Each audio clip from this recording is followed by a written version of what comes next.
friends, welcome to this week's How To Tuesday. Okay, so I'm just going to jump right in. First of all, really quick, let me just say thank you for being here. Thank you so much for being here. If you like what you're seeing and you're enjoying How To Tuesdays, please like and subscribe and click the bell so you get the personal notifications that a new video has dropped. And also, if you are someone who's been on the fence and been here for a while, or is new to it and prefers a real-time, full-length, no ad instructed video, I have those over on my Patreon channel, and I would be happy, honored, and blessed if you would check it out and join us over there. Okay, we're gonna get started. I have some tools. This is something I've done in the past for myself. I've not really done it in a video way, or not really done it in a tutorial way, so I'm just going to go for it, okay? I'm just going to go for it because it's something that I really enjoy. So we're basically going to do some Scribble portrait work. I think by saying that, a lot of you will know what I'm talking about.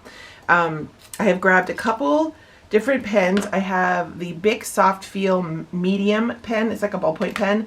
And then I have a Sharpie S Gel pen. Make sure both of these are, whatever pens you use, are not water soluble, because we're going to use some watercolor over it and some paint.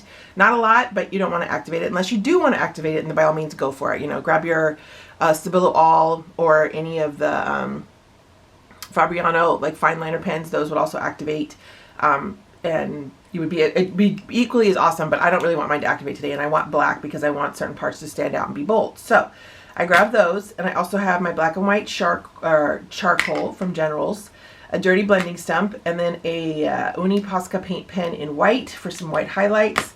I also grabbed my Amsterdam. This is the neon, which is reflex rose color in acrylic. It's going to be splotches of color, not a ton. And I couldn't decide on what color watercolors I wanted to use, so I have the Prima Currents palette, which is that right there.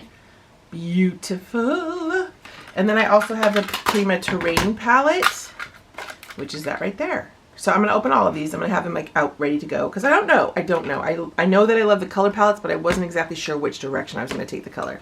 And then this is Kiratake. This is from Sketchbox. I get the Sketchbox monthly, and I really love this color right here. If you have followed me for a while, this is almost identical to the color from the Carbothyl Chalk Pastel Pencils number 545. That's my favorite, like a mint green color. I love this color in this, so that's why I have this one sitting here.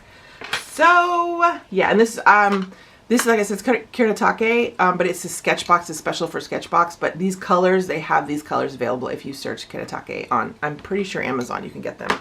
And then I used, my substrate is Fabriano Hot Press 140 pound, and I've taped it down with my Artist Pro tape. Okay, so let me straighten this up, and I will get right back.